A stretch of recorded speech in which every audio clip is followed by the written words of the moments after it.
Hey everyone, and welcome to Slumber Reads. Tonight we have 2 hours of horror stories as per usual. I hope you all enjoy them.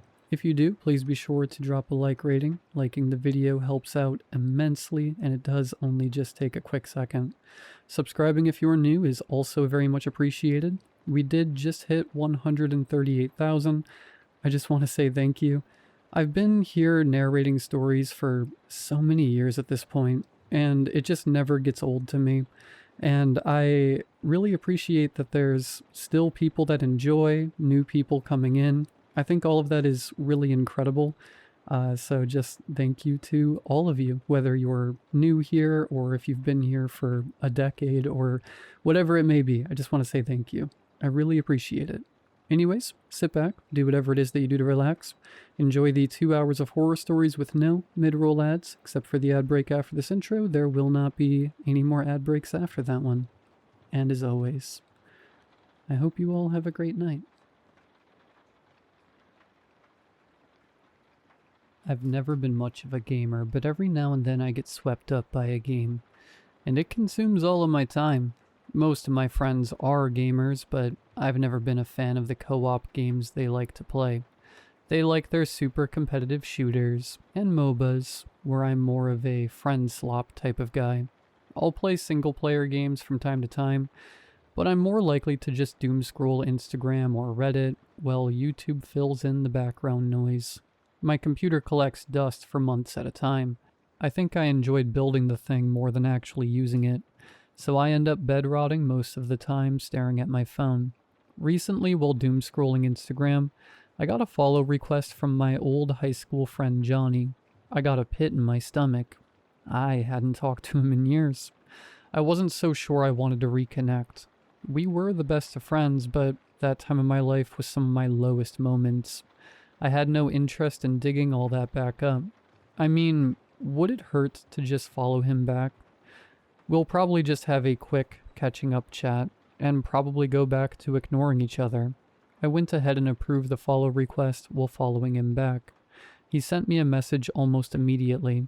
Hey dude, how's it going? Yo, what's up? I'm good. You? Same. Hey, you still game? Yeah, from time to time. You want to join my Discord group? I'm trying to put together some game nights. I'm not so sure about this. I don't know how I feel about just jumping in Discord calls with my old best friend. I mean, we're adults. I'm sure he would understand if I was unavailable most of the time due to being busy. Yeah, sure. If it's on a day that I'm free, I can probably jump on. Rad. Here's the link. I reluctantly clicked the link he sent and joined his Discord group. Alright, I'm in. Cool. I'll be in touch. Sounds good. That wasn't too painful, but I'm sure we'll have to do the whole catching up thing if I ever do jump on a call with him. However, some time passed and I never heard anything new. This was somewhat of a relief. I'll be honest, I don't really use Discord. I'm a member of several groups, but I'm just not active in any of them, so I just have push notifications turned off on my phone. Recently, while talking to a coworker, the topic of games came up. You on Discord? He asked. Yeah, you want to connect? Yeah, what's your username? He pulled up his phone and opened Discord. I told him my username and he searched it up. There, friend request sent. I then pulled out my phone and opened Discord. When I navigated to friend requests, I saw 2 of them. For now, I just accepted the one from my coworker. All done, I said while turning off the screen and pocketing my phone. Sweet. I'll let you know next time I'm on, and maybe we can play a match or 2. Sounds good. Later on, I opened up Discord to see who the other friend request was from. The username was 6 feet under 4U. They were from the group that Johnny invited me to.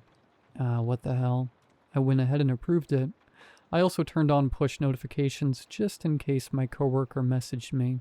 About an hour later, I got a message from 6 feet under 4U. Hey Ben, long time no see. It's Kate. My stomach dropped.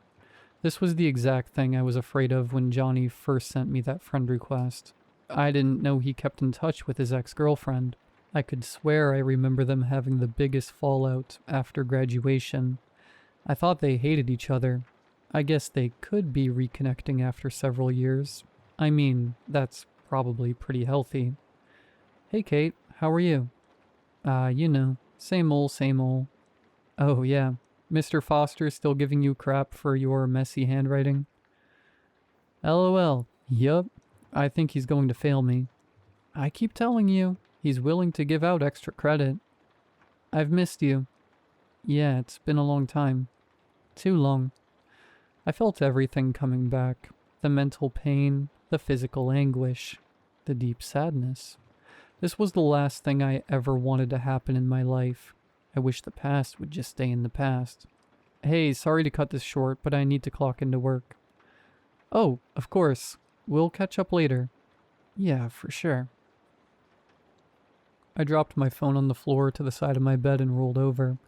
I cried for probably an hour. I moved on. Why are they doing this to me? I have a new life. I have a sense of purpose. The next day, while I was at work, I got another message from her. Hey. I left her on read and put my phone back in my pocket. She sent the same message a few days later, but I ignored it again. A few more days passed before she sent another. Wow, okay. I see how it is. A wave of guilt washed over me, so I finally replied. I'm sorry. I've been so busy lately, and I keep forgetting to respond. It's okay. I get it. I won't bother you. I don't know what to do. She doesn't deserve this, despite what I believed back then. She didn't do anything wrong. Sincerely, I'm sorry. We knew each other during a very difficult time in my life. I struggled with severe depression and really struggled day to day. You and Johnny popping back up into my life just brings it all back up to the surface. I didn't mean to hurt you. I'm just not sure I'm ready for all this. What do you mean by Johnny coming back into your life? I stared at her message for several moments. I have no idea what she's asking. I had no idea how to respond. Well, I didn't really keep in contact after high school. You know how it is. People grow apart. This was the best response I could think of. Do you mean me coming back into your life brought memories of Johnny? I was dumbfounded. What is she talking about? No. A few months ago I got a follow request out of nowhere from him on Instagram. I don't understand. What do you mean? I felt like she was gaslighting me. I was so confused. I don't know how else to say it. We connected over Instagram. We chatted a little bit before inviting me to the Discord group. Okay, fine. I get it. You don't want anything to do with me. You could have just said so. I can understand. But what you're doing right now is cruel beyond words. If you intended to make me cry, you did. I hope you're happy. I stared at this message for way too long, because she blocked me before I had a chance to respond. What is going on? I needed answers. I needed to message Johnny. There was one problem, though. I couldn't find his Instagram profile. I mean, that's not exactly unprecedented. I've had this happen before. Usually when someone's profile disappears overnight, it just turns out they deleted it. In fact, it happens all the time. Fine, I'll just message him on Discord. I just don't know what his username is. We never sent each other a friend request. I just joined his group. I navigated to the group and looked around. Since I don't really use Discord, I don't know all the ins and outs. Is there not a way to see all the members of a group? This is a lot harder than I thought it would be, so I just messaged the general chat. Hey Johnny, I don't know what your username is. Can you send me a friend request? It's Ben. Who's Johnny? He's the guy that invited me to this group. I don't think there's a Johnny in this group. No, there is. Like I said, he invited me to this group. Hey Ben, I think you're messaging the wrong group. I know that username. It's my coworker. I don't remember joining a group with him in it. I could have sworn this was the group Johnny invited me to. Oh, hey Philip. I must have gotten confused. My bad. All good, dude. Weird question, though. Is there someone in this group with the username 6 feet under for you? No. No. I don't think so. No. Okay, thanks. Never mind. What the hell? I'm so confused right now. Am I having the world's largest brain fart, or am I losing my mind? I spent the next couple hours searching up the username 6 feet under for you. I couldn't find anything. At some point I started wondering why I cared so much. The problem sorted itself out. I didn't want anything to do with them, and they were gone. I got my wish. I just felt a huge amount of guilt. I somehow really upset Kate, and I don't like hurting people. After a few weeks, everything went back to normal, and I forgot about it, at least until my mom messaged me on Facebook. Hey, just checking in. How's everything going? Hey Mom, everything's going well. How about you? Good, good. I was just going through old photos, and I came across a few with you and Johnny. Oh my god, it won't end. Even my mom won't let me keep it in the past. Oh yeah? Yeah, he was such a good kid, and you guys got along so well. I was typing out how we actually reconnected recently before she sent another message. It's such a shame about what happened. That's weird. I don't remember telling her about our falling out. As far as she knew, we just drifted apart. She sent another before I got the chance to respond. He had such a bright future ahead of him. I stared at that message for way too long. A deep anxiety arose from within me. How old would he be today? 37? Just a year younger than you, right? The memory of looking down at him lying in his casket returned to me. Mom, I'm so sorry. I completely forgot that I picked up a shift that starts in 10 minutes. I gotta go. Okay, hon. Be safe. I love you. Love you. I knew I had blocked out some memories from that time in my life, but I had no idea I blocked out something this big. How do you forget about something like that? The thing about deleting a social media account is that it's never really gone. If you change your mind, you can always have it reinstated.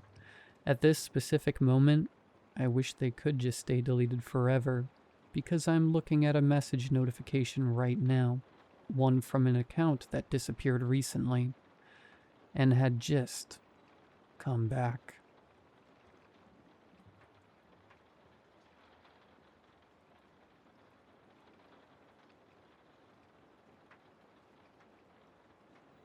It's exactly as the title of this post reads. My house is on the wrong side of the street. Well, I guess it was, but I'll get to that later. Yesterday I took my dog for a walk around the neighborhood. I always walked her around sunset, and the walk itself was only about a half an hour.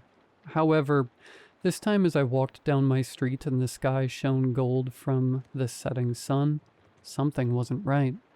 I've often heard that when you become familiar with a place, your brain subconsciously picks out things it remembers and things it doesn't. That is why sometimes seeing a familiar place from a new perspective makes it seem totally unfamiliar. My street? I hardly recognized it. Then I saw what it was. My house, which was always on the right side, was on the left side of the street. I approached my house and I actually did that thing they do in cartoons where they rub their eyes and then open them again as if that'll change anything. Well, nothing changed. To the left was my house, and to the right, where my house should have been, was an undeveloped lot. Although a sense of dread had overcome me, I felt myself moving forward slowly and mechanically. Eventually I felt a tug. I looked over my shoulder to see that my dog, Callie, hadn't moved any closer, and that tug that I'd felt was from the leash reaching its max length. Callie began to growl as I tugged at the leash gently. Callie, it's okay. Let's go. But it wasn't okay, and so I ended up listening to Callie. Alright, let's get the hell out of here. And so we walked again. I don't know why, but I figured that maybe if we just did the walk again, something would change. My street is technically in a suburban area, but it's pretty forested, so while on my street, I can't see other streets. I'd always thought it nice, but as we walked down our street again, I started to have second thoughts. Damn. My house was still to the left and, in addition, the lights were all off. That wasn't how I'd left them. It seemed that my street, in general, was even more messed up the second time around. Pretty immediately my mind connected that maybe going for a second walk had actually ruined things further. I didn't know for sure, but I didn't try it again. This time I tried to make a call. I tried to make a call to my sister. Thankfully it rang, but unfortunately I never got an answer.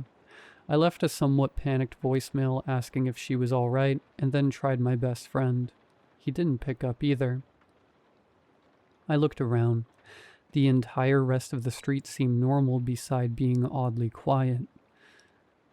I walked to the top of my driveway. Do I just go inside? Maybe I was the one acting strange. Has it always been this way? That seemed more likely than that my house had inexplicably moved.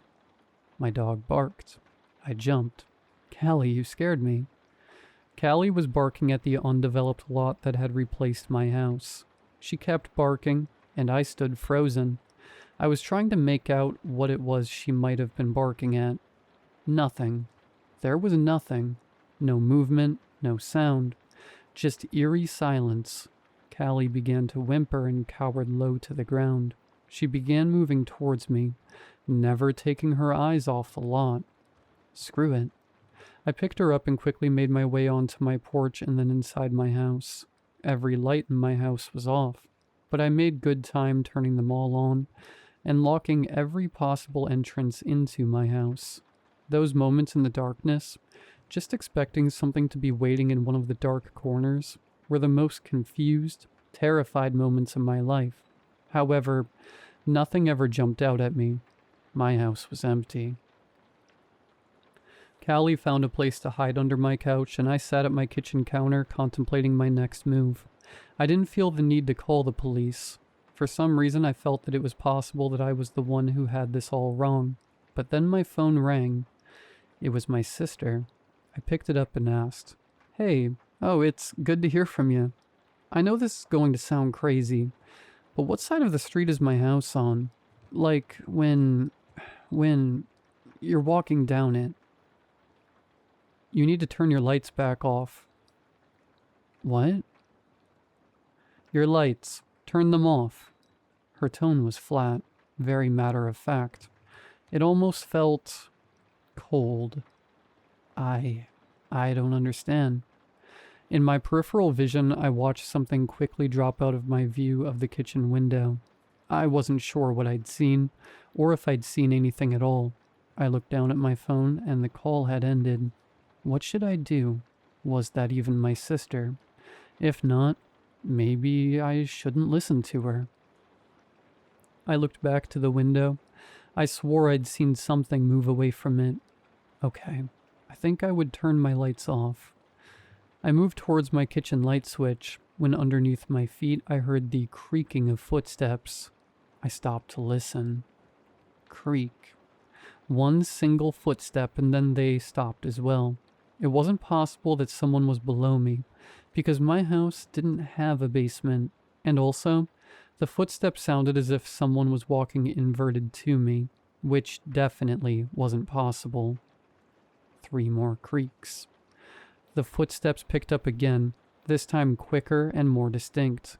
I followed the footsteps from the kitchen to the living room. Up until this point, nothing in my house had changed besides its location. The living room, however, all the furniture besides the couch and the wall decor had been cleared out. I must not have noticed in my scramble to get all of the lights back on. The floor was just bare hardwood except for a door in the center of the room. And no, this wasn't a trapdoor or some sort of hatch.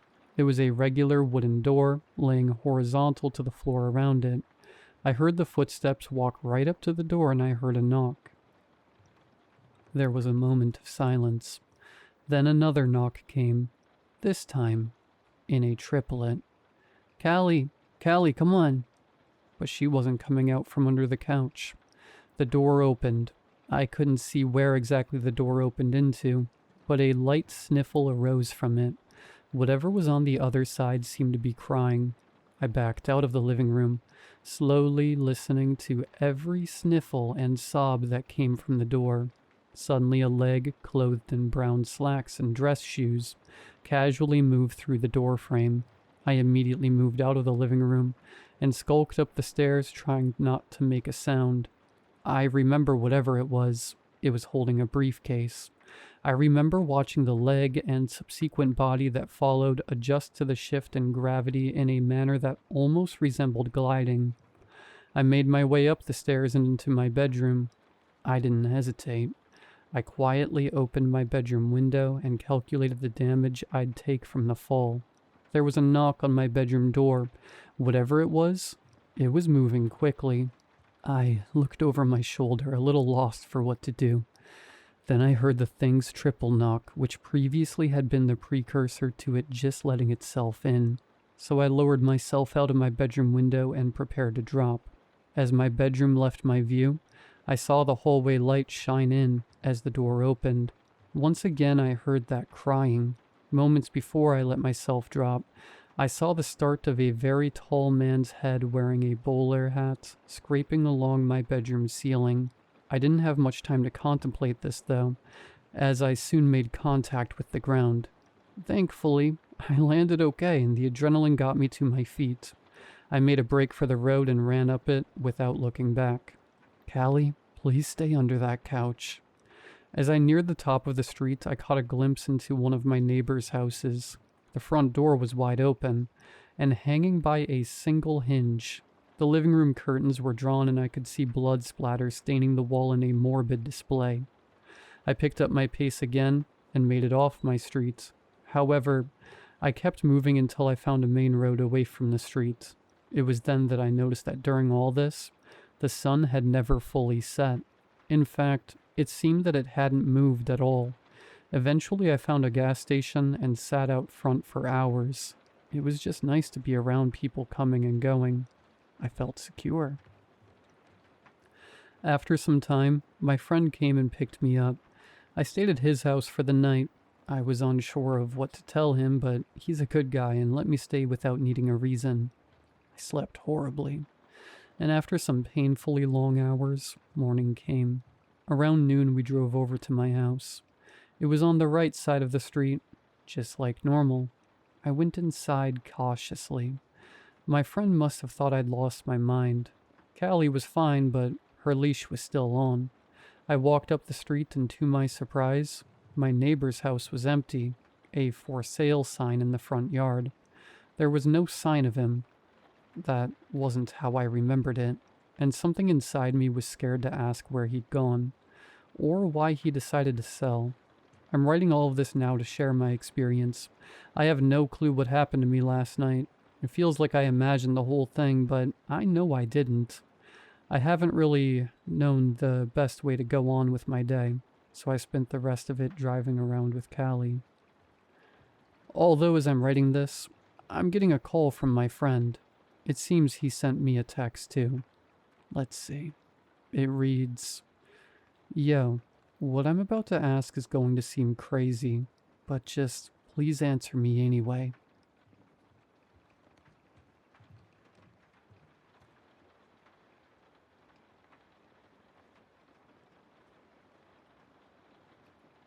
My grandmother died 3 weeks ago.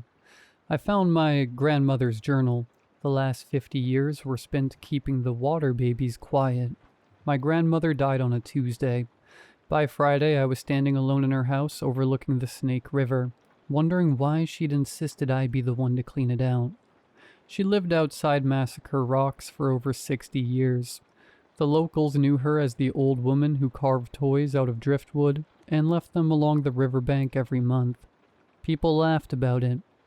"She's feeding ghosts," they'd joke. She never corrected them. Growing up, I'd ask why she made so many little wooden horses, dolls, and boats. "They're gifts," she'd tell me. "For who?" She'd smile without looking at me. "For the children who never went home." I assumed she meant the old water babies legend every kid in Idaho grows up hearing. Supposedly, if you wandered too close to the river after dark, you'd hear children crying from the water. My grandmother took it more seriously than anyone else. She refused to let us whistle near the river. She never stayed out after sunset, and every month, without fail, she'd disappear for exactly 1 hour, carrying a basket of handmade toys. After she died, I found out why. I was moving her bedroom dresser when one of the floorboards shifted. Underneath was a narrow compartment, just large enough to hold a metal box. Inside were 24 leather journals. The first one was dated 1973. The last ended 3 days before she died. The first page read, "If you're reading this, then I'm gone. The toys in the shed must be taken to the river before the next new moon. If you fail, they'll begin crying again. Don't let them finish." I rolled my eyes. Old age does strange things to people. I almost threw the journal into the trash. Then I opened the second page. It wasn't stories. It was a list. January 1974. 3 wooden horses. No crying afterward. February 1974. 1 doll. 1 carved duck. The smallest one followed me halfway home. Ignored it. Everything stayed quiet. The entries continued like that for decades. Every month, every offering, every sound she'd heard, every mistake she'd survived. One line appeared over and over. Never answer when they know your name. I still didn't believe any of it until I found the shed. Hundreds of unfinished toys sat on shelves. Each was tagged with a month and year. The shelves suddenly stopped 6 weeks ago. The last tag read, July, Daniel, my name. I told myself she'd prepared it before she got sick. Nothing more. That evening I carried the journals onto the porch with a beer and started reading. Around sunset the birds stopped. Not gradually. All at once. The silence was so complete I could hear the river nearly half a mile away. Then came the crying. It sounded like a toddler. Soft, somewhere beyond the trees. I stood and listened. Another voice joined in. Then another. Within seconds, there were dozens. Children, crying together. I grabbed my flashlight and started toward the river before common sense caught up with me. By the time I reached the bank, the crying had stopped. The Snake River looked perfectly calm beneath the fading light. I laughed at myself. Then someone giggled. Right behind me, I spun around. Nobody. The beam of my flashlight caught only sagebrush and cottonwoods. Then a little girl's voice drifted across the water. Daniel. I froze.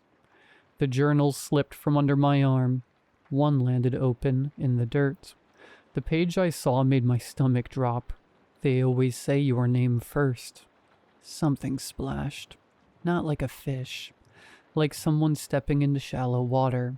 Another splash. Closer. Then another. I swept the flashlight over the river. Nothing. The voice came again. Daniel. This time it sounded impatient. I backed away without answering. The journals had another rule. If they call twice, leave. If they call 3 times, don't look in the water. My foot caught a rock. The flashlight flew from my hand. It landed facing the river. The beam illuminated dozens of tiny footprints leading out of the water. They weren't there a second earlier. Each footprint was no bigger than my palm. Wet, fresh, all leading toward me. The crying returned, except now it wasn't coming from the river. It surrounded me. Somewhere in the darkness beyond the flashlight's beam. I didn't wait for the third call. I ran. Branches slapped my face. The journals bounced against my chest. Behind me I heard dozens of tiny feet splashing through puddles that hadn't been there before. I slammed the front door and locked it. The crying stopped immediately. I didn't sleep. At sunrise, I convinced myself I'd imagined everything. Stress, grief, too much reading. I packed my car. Before leaving, I decided to burn the journals. As I carried them outside, something caught my eye. The basket my grandmother always used for the toys sat beside the porch. It hadn't been there yesterday. Inside was a single, unfinished wooden horse. Tied around its neck was one of my grandmother's handwritten notes. It said only, "You answered." I read it 3 times before realizing something. I hadn't. I never spoke. Then I remembered. When I dropped my flashlight, when I saw the footprints, I whispered one word. "Oh." I didn't think that counted. Apparently, they did. I've been back home for 4 days now. Every night around sunset, I hear children crying somewhere outside my apartment. The neighbors don't seem to notice. Yesterday, I found muddy footprints in my hallway. They're getting closer to my bedroom. I've started carving toys. I don't know why. I've never worked with wood before, but my hands seem to remember. Tonight, I finished the first horse. When I turned it over, there were words carved neatly into the bottom. Not in my handwriting. August. 1 horse. Too late.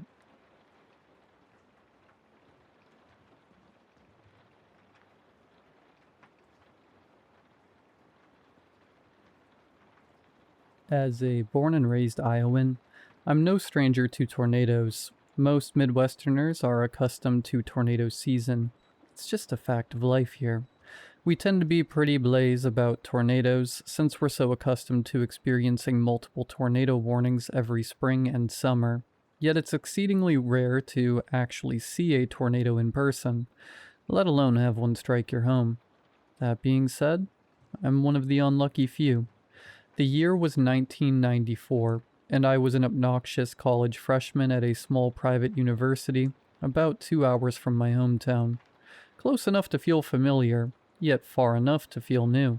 It was the second semester, and I had just moved out of the cramped dorms and into a shabby, yet surprisingly spacious 2-bedroom house on the outskirts of town, with my new roommate, Muyo. Muyo and his parents were Bosnian refugees who had relocated to Iowa the previous year to escape the Bosnian War. Muyo's father was a doctor, and his mother a teacher, and they were brilliant people.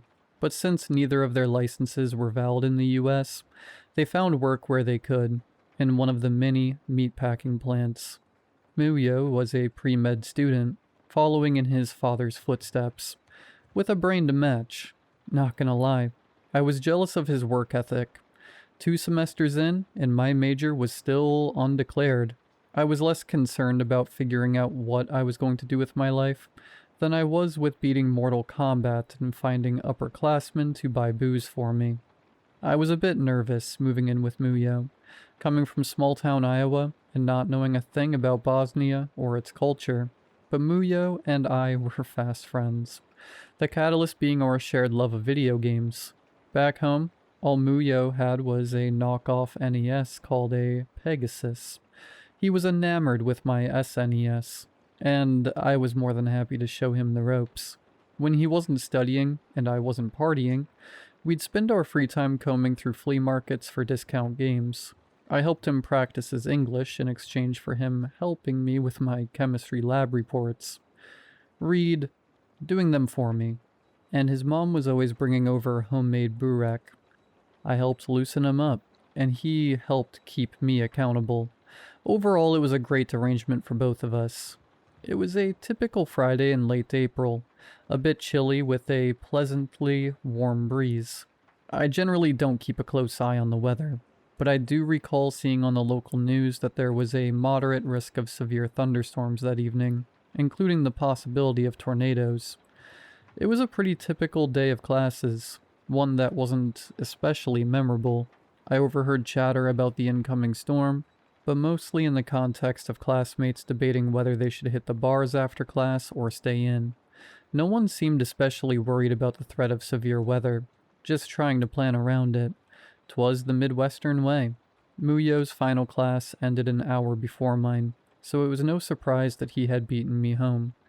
Muyo gazed out the living room window at the sky. The soft jazz of the Weather Channel emanated from the TV. I glanced at the screen as I sat my bag down. Severe thunderstorm watch until 2 a.m. Tonight, thunderstorms. Some possibly severe with tornadoes. Lows in the upper 40s. Chance of rain, 90%. It's probably going to be a bust. I said before taking in a deep breath and blowing methodically into our copy of Super Mario Kart before sliding it into the console. No one else seems all that worried about it. Prepare for the worst, hope for the best, Muyo grunted, plopping down onto the couch beside me. We played a few rounds, ordered a pizza for dinner, and eventually made our way to our own rooms. By 9:30, there was a light drizzle outside, and the sound quickly lulled me to sleep. It felt like I had just fallen asleep when a loud crack of thunder made me shoot up in bed. As my eyes peeled open, I was flashbanged by a brilliant bolt of lightning, followed by another immediate crack of thunder that shook the house. I groggily sat up, peeking through the blinds out the window behind my bed. Outside, the wind raged, the trees surrounding the house bending and buckling as the rain seemed to fall sideways, blown by the gusts. There were no streetlights this far outside of town, but the strobe-like lightning illuminated my view. I tried to turn on my bedside lamp to glance at the clock, only to be met with darkness. Crap, I thought. Power must be out. Almost immediately, a low drone was audible beneath the cacophony, which quickly grew in pitch and volume, a discordant, wailing moan. The tornado sirens were going off. As soon as I sat up and prepared to get Muyo, I heard a frantic knock on my door. Before I could respond, the door swung open, revealing a pale, trembling Muyo, flashlight in hand. I could see tears welling up in his eyes as he stammered. Whoa, whoa, whoa, what's going on, man? I asked, putting my hand on his shoulder. It's okay, it's just the sirens. Sirens. Something so ubiquitous, with severe weather to me. But to Muyo, they meant something different. My heart dropped when I realized why he was so distraught. Hey, I said, not really sure how to handle the situation. It's alright, you're safe. We're safe.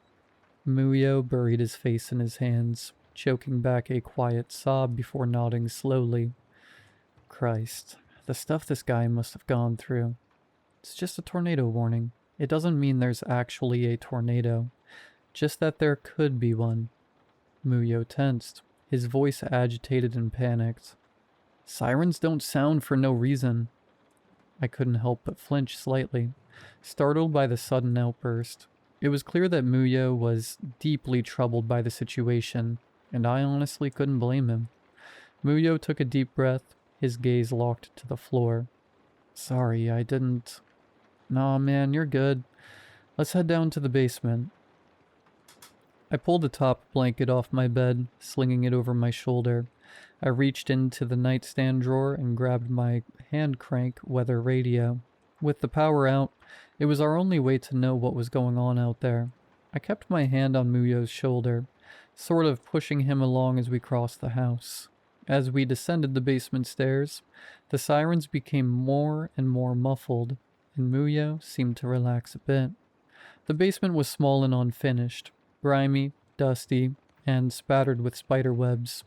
The boiler was stationed at the center of the basement, and besides the circuit breaker, was the only thing in the room. We seldom went down into the basement, pretty much just on the rare occasion that we needed to flip the circuit breaker.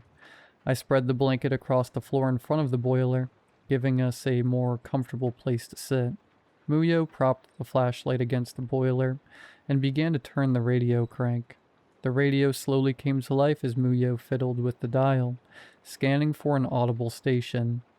Baseball-sized hail and damaging wind gusts exceeding 75 miles per hour across the region. Radar indicates... The National Weather Service has issued a tornado warning for... The robotic voice proceeded to slowly list multiple counties, including ours. In Iowa, until 3:45 a.m. At 2:37 a.m., a severe thunderstorm capable of producing a tornado was located east of our town. Take cover now. Move to an interior room on the lowest floor of a sturdy building. Avoid windows. If in a mobile unit, a vehicle, or outdoors, move to the closest substantial shelter and protect yourself from flying debris. If no shelter is available, lie flat in the nearest ditch or other low spot.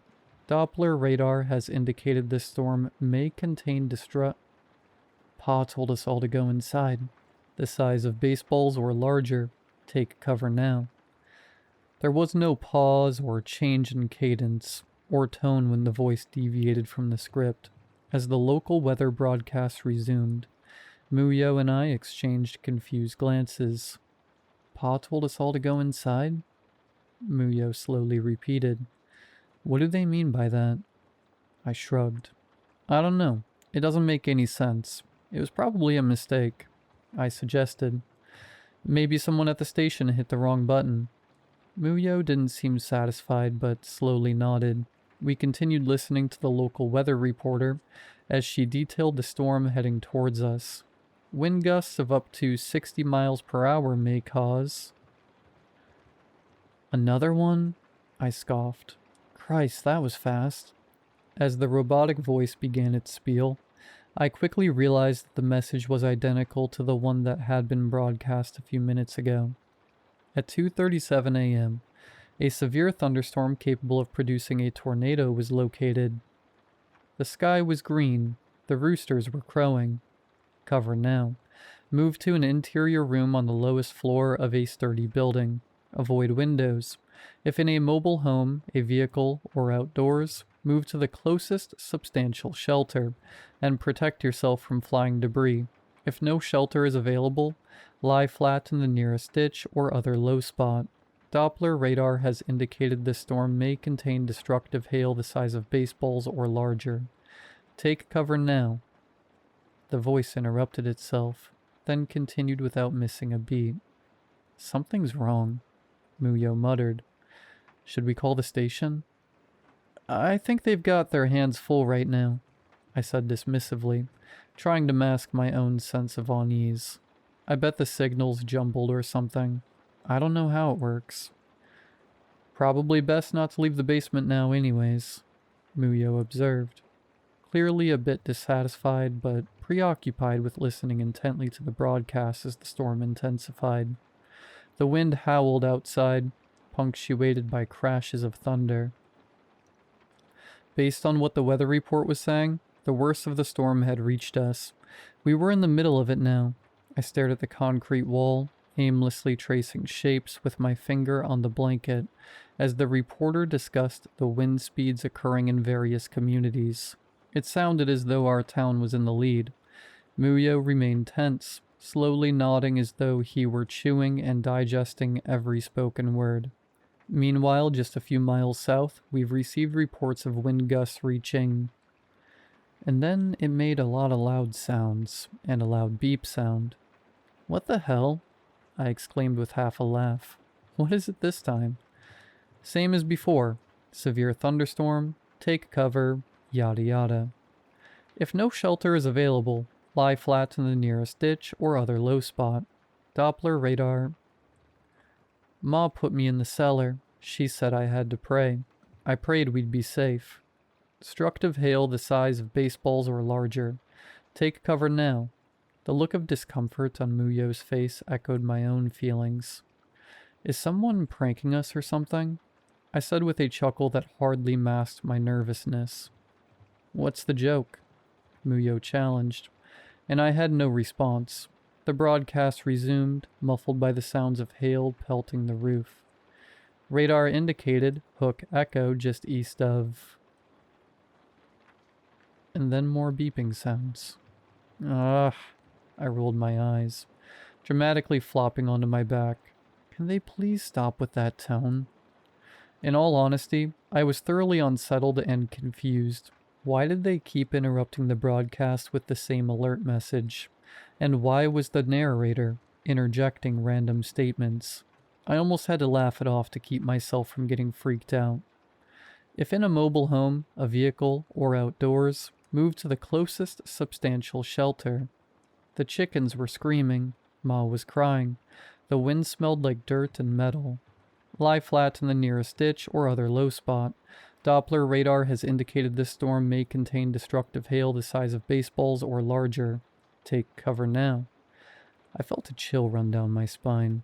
As the storm intensified outside, the sirens began to sound once more. I looked at Muyo and saw him swallow hard, his eyes fixated on the wall. It's just a storm, I reminded him, keeping my voice soft and low. And by the sound of it, the worst is almost past. Then we can get back to bed. With a slight smile, I quipped, if any of my professors count me absent tomorrow, I'm suing. I need my beauty sleep. The corner of Muyo's lip curved slightly, but I could tell that he was troubled. Troubled by the sirens, troubled by the storm, troubled by the odd emergency alerts. He knew something was wrong, and I think I did too. I was just too scared to accept it. Surely it was just a station error. Surely. Do you think there's actually going to be a tornado? Muyo asked. Statistically, nah. Personally, he glanced at me. I smirked. No. More beeping noises. Speak of the devil. The National Weather Service has issued a It all went quiet again. I knew God would help. I ran outside to tell Ma and Pa. Take cover now. It was only a few minutes later when the sirens finally stopped. The thunder no longer shook the house, and the hail had slowed to a lazy, rhythmic thudding. The reporter announced that all tornado warnings had expired, and the broadcast promptly came to a close as pre-recorded talk show segments began to play. It was almost 4 in the morning, and despite the fact that I was definitely going to be using this as an excuse to skip class, I was eager to get back to bed. The instant I stood up, the radio blared. More beeping noises. What the... After the long tone, there was silence. Nothing but faint static for around 10 seconds. Then the voice spoke. I saw Ma sleeping in the old oak tree. Her dress was tangled on a branch. One of her shoes was higher up than she was. The chickens were spread across 3 fields. I thought somebody had taken them apart. I found Pa in the cornfield. I knew it was him because of his suspenders. He wasn't put together right anymore. The wind started to howl again. I tried to carry Pa to the cellar, but he was too heavy. I was too slow. Take cover now. At this point, I was over it. I turned the radio off and motioned for Muyo to stand. Come on, I said, picking up the blanket and shaking off the dust. Let's go back upstairs. We're good now. Wait, Muyo interjected. If it's saying take cover, shouldn't we... Take cover from what? It's over. Thing is just glitching or something. Muyo opened his mouth slightly as though he wanted to say something. I spoke for him. Look, I don't know what kind of pretentious art project that was, but I'm not going to sit here and listen to slam poetry at 4 a.m. Let's go. But it doesn't make sense. Exactly. My mind was swarming with questions, and surely so was Muyo's. But I was too tired to question anything, too tired to care. I tucked the radio into my hoodie pocket and started up the stairs. Take cover now. I stumbled, barely catching myself. What the hell? I pulled out the radio and checked to make sure I had turned it off. And sure enough, I had. Any sense of unease I had been feeling was now overtaken by annoyance. You know, I'm just gonna leave it down here, I said less than graciously, tossing the radio onto the concrete floor. The plastic casing cracked on impact. I couldn't care less. I was going to bed as soon as my foot hit the first step. Take cover now. Take cover now. Take cover now. Take cover. At this point, I screamed in frustration, banging my fist on the wooden banister. Jesus Christ, can you shut up? Muyo grabbed my shoulder hard, snapping me out of my rage. I spun around and his eyes were wide. Shh, listen. The radio stopped, and as my ears acclimated to the silence, I could make out a faint, distant sound, like a car driving up the road. No, more like a semi, Actually, as the sound grew louder, it was distinctly recognizable as the sound of a train. My heart stopped as Muyo and I exchanged a look of horror. Take cover now. I barely remember what happened next. Adrenaline took over. I remember Muyo and I huddling beneath the stairs, throwing the blanket over ourselves and shrinking as small as we could. What was once a faint rumbling was now becoming an unbearably loud roar. I felt a sharp pain in my head as my ears popped. For a brief moment there was deafening silence, followed by a cacophony of shattering glass, splintering wood, warping metal. I felt my brain rattling against my skull. My flesh pulled taut as the wind tried to rip it from my bones. And then, merciful nothingness. The house had endured a direct hit from the tornado. All that was left was a pile of rubble, obscuring a miraculously pristine basement. I believe 2 or 3 other homes endured minor damage, but thankfully no other parties were injured.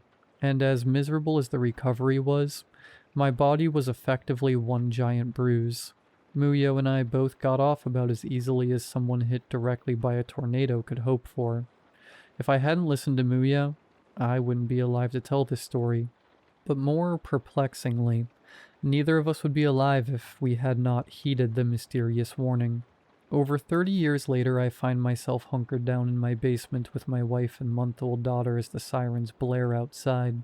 She gently rocks and hushes the baby as I shoot out a quick text. Yo, Doc, you in your safe place? An almost instantaneous response. LOL, Rich coming from you. Yeah, we're in the basement. Tell the baby I said hi. I chuckle, leaning over to kiss my daughter's forehead.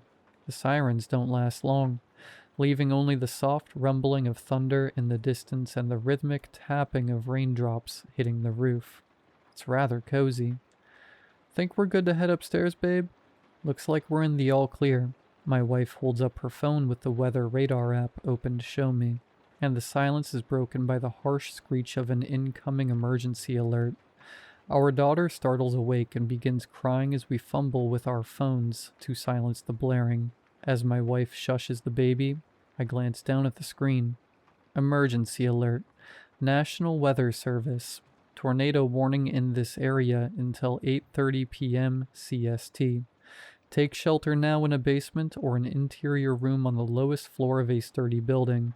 If you are outdoors in a mobile home or in a vehicle, move to the closest substantial shelter and protect yourself from flying debris.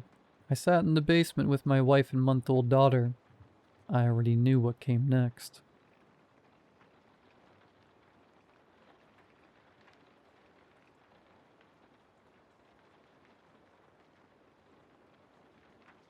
Can I tell you my biggest fear? It's sort of a silly one, and I've never really heard anyone else talk about it. But I'm terrified of being predictable. When I was in kindergarten, we learned what the word meant in this huge picture book full of big words. My teacher would tell us a story from the book, have us guess a few words, then give us the answer. And it had been fun for the first few words. The ones I can remember being these cute animals, baking for the word decadent, this lizard learning the word humid, stuff like that. The word predictable had this story attached. Of course, paraphrased, my memory isn't that good. Every day, a man wakes up in the same house, puts on the same clothes, and eats the same breakfast. He gets into the same car he's always had, goes to the same job he's always worked, drives home on the same route, then goes to bed to have the same day all over again. Pretty depressing for kindergarten, right? I can vividly recall what the guy looked like in the book. This pale man slumped into a purple couch, bored eyes looking forward at nothing. I remember thinking he looked like he was melting. When I looked at my folder that night, I watched the plastic crinkle over my math homework and thought of the homework I had done last night, of all the homework I had done for the past year. Subsequently, I burst into tears. When my mother had walked over and asked what was wrong, I blubbered. My life is so predictable. So, with that in mind, you could see how being stuck in a time loop is my personal hell. I've been stuck in May 11th, 2026 for a while. I want to say a few months now. I'm not the best at keeping track of time. I've tried the usual tactics for escape, like staying up all night. Hasn't worked. Day stays the same when it hits 12. Offing myself. I just wake back up on the same day, giving a beautiful monologue admitting my faults. Only worked for the dude in Groundhog Day. Stuff like that. I'm not even sure this post will last a full day, since everything always resets. So yeah, being stuck wouldn't have been too bad, even with my fear of monotony. I mean, there are some pros, like eating as much as I want without gaining any weight, or having all the time in the world to do what I like. But if that were the case, I think it would have taken me way longer to finally sit down and write this out. No, that isn't why I'm writing. I'm writing because I got even more stuck. It happened while I was having brunch with one of my friends. It was spontaneous, since there isn't really any planning ahead for me. I was listening to her tell me about the salon she works at when the idea first entered my head. What if I told her? Miraculously, I hadn't tried to tell anyone yet. I guess coping with the embarrassment of someone not believing me was worse than repeating the same day over and over. Odette, I began, trying to find the words. Can I tell you something crazy? Crazier than the salon? I fidget with my straw. I'd say so. She shrugs, taking a bite out of a scone, and I take it as a go-ahead. I think I'm stuck in a time loop. It feels really, really cringy to say, even if I am being genuine. Odette, however, just rolls her eyes. How very cliché of you. I'm being serious. A few people turn to look our way. I've lived today a bunch of times. I don't know what to do about it. I mean, I've tried almost everything. I watch her eyebrows furrow, and I silently hope she won't ask me to tell her what's going to happen next, since despite living today a million times, I haven't repeated brunch with her yet. But she never asks anything. In fact, her face seems stuck in the same expression, a slight frown tugging at her features. Hello, Odette? I wave my hand in front of her face, hoping that she was yanking my chain or something, but she doesn't move, aside from her expression. When I turn my head to look at the other tables, I realize that the restaurant ambiance sounds awful, just a cacophony of a few words being repeated. The same forks hitting the plates at the same time, a baby crying in the same pitch and tone repeatedly. For a few minutes, all I do is sit. I get up, and Odette doesn't say anything, her eyebrows furrowing again. I don't bother making an excuse for myself. Stepping onto the street, it sounds worse, louder than it did in the restaurant. I pick my way across the street, avoiding the cars as they drove forward a few inches, then returned to the same spot. I was stuck in the same minute. You know, the same day on loop isn't as bad as they tell you it is. I mean, sure, there are downsides, but as long as you fill your days with activity, and you don't mind being alone, it isn't all bad. You can still talk to people then. You still get your sunsets and sunrises. You still have the nights to sleep in. You still remember what silence is. The same minute is hell. I'm surprised I haven't lost my mind yet, hearing the same noises over and over again. But even still, being stuck in the same minute isn't what inspired me to write this post. About 7 hours ago, I was still walking around trying to tune out the noise enough to think. About 7 hours ago, I bumped into someone on the street. I apologized without thinking, and they did too, then kept on walking. It was only after I was a few feet away that it dawned on me that I bumped into someone. I turned to watch them walk away, only to find that they had stopped too, their backs still turned to me. I ran all the way home. I didn't stick around to find out if they were friendly or not. I'm sitting at my computer now. It's a miracle that my computer is letting me type. An even bigger miracle that I've been focused enough to actually write. I just want to know if anybody else is experiencing this. It'd be a little comfort to know I'm not alone. Please feel free to reach out. I promise. If you are, I'll talk. I have all the time in the world. Reddit won't let me update this draft. It just keeps loading, loading, loading. God, I hope this posts.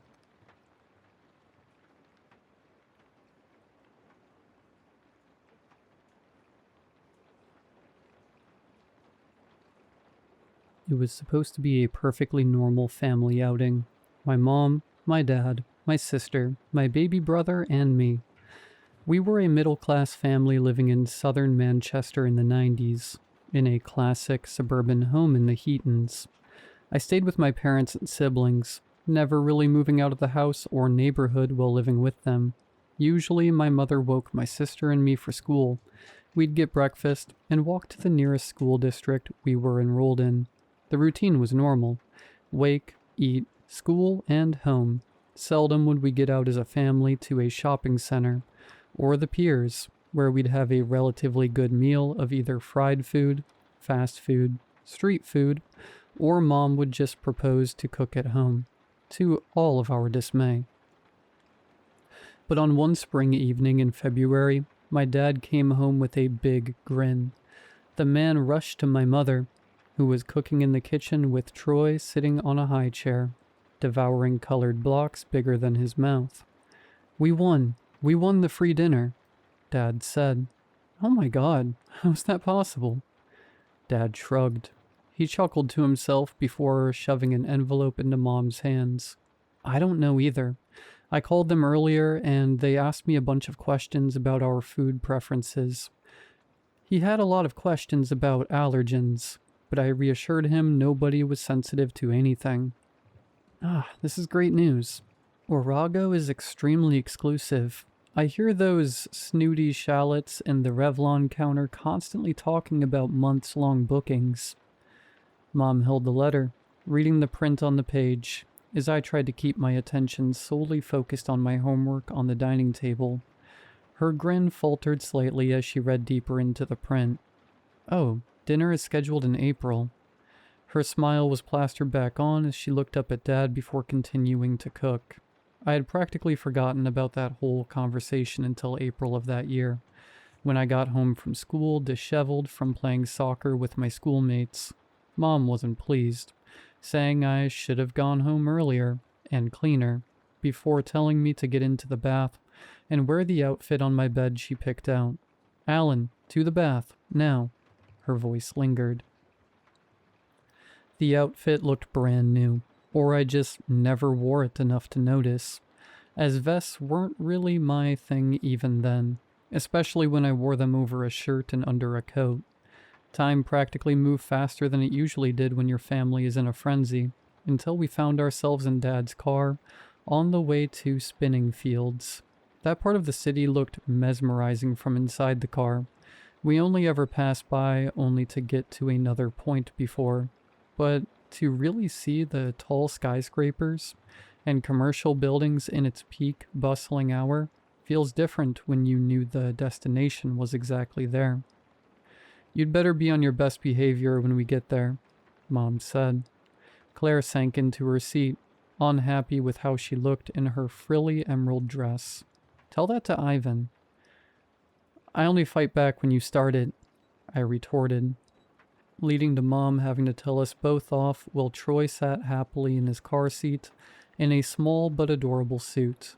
The car stopped in front of the garden-like driveway, where men in velvet blue uniforms waited by a golden revolving door near high-paned windows. After Dad handed the keys and claimed a ticket from the valets, we were led by an escort up to the restaurant, where my sister and I ogled at the entrance.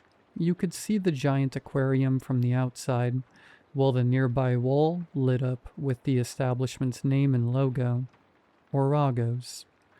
A waitress let us in after the maitre d' had a brief exchange with my dad. Claire looked just as mesmerized at the restaurant as I was, never having seen anything like it before.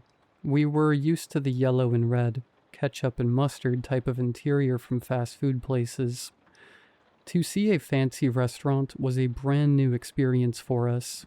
She led us to a darker spot in the restaurant, which had a Japanese screen keeping privacy between the tables. Our area had 5 seats and a high chair surrounding a round table, topped with a tablecloth that had one too many layers forming swags around the table. I rushed to sit near the window, seeing the entirety of London's skyline from the view. Claire was mad she didn't get to it first, but couldn't do much about it. First come, first served. She knew the rules. Please get comfortable. I will be back with refreshments and your food cards, the waitress said.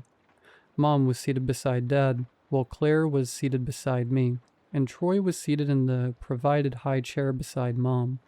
Mom waited for the waitress to be fully gone before pulling out a digital camera to start taking photos of everyone and everything around her.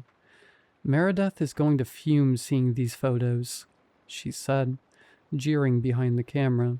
1, 2, 3, 4, 5? Dad mumbled to himself. Honey, what are you doing? There are 5 seats. Yeah, because there are 5 of us, Mom chortled. No, I already told them Troy needed a high chair instead. Well, this table was probably made for 5. Dad shrugged, letting Mom's words brush off his thoughts as we all waited patiently for the waitress to come back. She did, not long after, with a cart full of drinks and menus. She asked Claire and me if we wanted sodas or juice. I had a Coke, while she had sparkling apple juice. She gave Troy his own small cup of orange juice. She turned to Mom and Dad, asking which they preferred. We'll have the red, Dad said, as Mom nodded. The waitress spoke a bunch of wine jargon, talking about how old the wine was before uncorking the bottle in front of us, causing Claire to jolt. That's scary. I don't think I like wine, she said. More for me and Troy. She made a disgusted expression as the waitress began to fill the wine glasses on the table with wine. First Mom's, then Dad's, then the third wine glass by the vacant seat. My parents paused, the drink barely touching their lips as they looked at her. Sweetie, who's... My mom chuckled before putting the drink down. Who is that supposed to be for? The waitress glanced at them. Her polite eyes hadn't wavered. Your guest, of course, she said, smiling before walking away with the beverage cart. Mom and Dad stared at the extra wine glass. I'll drink it, Mom said, brushing off the tension with an outstretched hand. No, just leave it there, Dad said. Claire was too engrossed in the menu, reading the names off the food card, while Troy suckled on the sippy cup full of orange juice. Claire. I held my sister's arm as she brushed me off, annoyed. What? Did you put the juice in his bottle? I asked. What are you talking about? She paused as we both watched our baby brother, not noticing the fallen plastic cup that was once filled with orange juice roll under the table. What on earth did you two do? Mom said, seeing Troy's baby bottle full of orange juice. It wasn't me, we said in unison. Why would you do this? Who did this? Mom took Troy's orange bottle as he began crying. The table was a bustling cacophony of familiar exchange. For a moment, we forgot we were in a fine dining establishment. Mom was scolding us. Troy was sobbing loudly. Dad drank Mom's wine, while Claire and I tried to convince her we were innocent. Enough, she snapped, silencing Claire and me. Mom took Troy from his chair to calm him from crying, but even within her arms, he bawled, until she paced, walking around the table, whispering pleas for him to quiet down before we got kicked out of the establishment. People were beginning to stare. Their darkened eyes glared at our table, before whispering to themselves, and the empty seats beside them. Dad sighed, taking another sip from Mom's glass. I furrowed my brows. All of the tables had one empty seat, one singular seat that no one occupied. Troy stopped crying as Mom walked near the empty seat at our table. He laughed, his small hands motioning at the sixth seat. Mom was too relieved to even notice how odd the baby reacted as she sat him back down on the high chair to rest her feet. Troy didn't take his gaze away from the empty seat, clapping and laughing while kicking his feet. "You drank all my wine?" Mom said, looking exasperated at Dad as her glass sat empty beside her plate. "Yeah, there's another glass right there anyway." He paused. The third glass was empty too. "You drank the other one too?" Mom said, trying too hard not to raise her voice. But Dad couldn't muster up a response to even defend himself as he looked at the third empty glass. No, I didn't," he said, barely forming a coherent sentence. Mom sighed. "You'd better pray that girl brings back the whole bottle." The waitress returned, but not with the bottle. She carted in a whole bonsai tree in a tray before placing it in the middle of the table. The tree had small pockets of food dangling from the branches. Each of us tried it, taking a bite of the round, bubble-sealed food. It was fun. I wasn't sure what to make of it, actually. The shell felt like a thin layer of sensitive plastic, and as I popped it into my mouth, a burst of flavor coated my tongue. Floral, yet savory and sweet at the same time. Claire said hers tasted like lavender mint. "So like laundry soap. You are eating soapy sacks, sis?" I asked, barely containing my laugh as she shoved me. The appetizers arrived one after another, each more ridiculous than the last. I couldn't understand why anyone would pay so much money for food that looked like science experiments, but every time I reluctantly tried the food, it somehow tasted exactly like something familiar. From peeled onions resembling a tapeworm on the plate, drizzled in olive oil and breadcrumbs, to deconstructed burgers. Each component of a burger is turned into a ball before being pierced with a stick. The nugget was the strangest so far. The appetizer was a barely formed duck embryo, housed inside thin, crispy strings forming a nest, blanketed on a toasted wonton skin. Its eyes were pitch black, and from what you could make out was the head still barely separating from the rest of its body. Claire looked as though she was about to burst into tears when I turned to her. She looked at the duck embryo with pity. I can't eat this," she mumbled. Mom looked perplexed before Dad spoke. "It's good to try new things, Claire. You can't appreciate what you don't discover." Dad ate a whole nest as Claire looked mortified. "Dad, don't eat it." "Honey, I think we should just return this. It doesn't look appetizing," Mom said.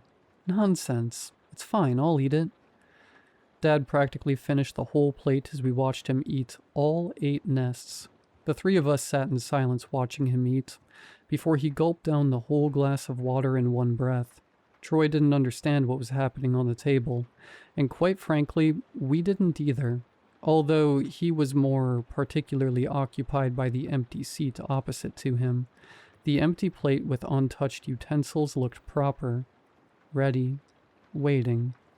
Troy giggled again, kicking his feet under the table as the waitress came back. She took the used plates before setting down 6 different plates. Claire and I let out a sigh of relief, realizing the food finally looked normal. Mom had what looked like chicken Alfredo. Claire's plate was a plate of lasagna. Troy had a bowl of tepid mushroom soup, and mine was a classic spaghetti with a palm-sized meatball on the top. Dad had a plate of what looked like steak and potatoes. The potatoes looked mashed with gravy sauce on top, but the meat looked red. "Richard, that's too undercooked. We need to return." Mom paused as she watched Dad eat the undercooked steak. It bordered between rare and raw, as each slice he took to put into his mouth juiced with red liquid. Too sheer to be blood, but too red to be water. He happily ate his meal, pairing it occasionally with the mashed potatoes before turning to us. "Go on, it'll get cold." He gestured at our food before we too took bites of our own meals. Mom occupied herself with her food, slightly shifting in her seat to move away from Dad, while Claire helped Troy eat his soup, taking bites off of her own meal occasionally.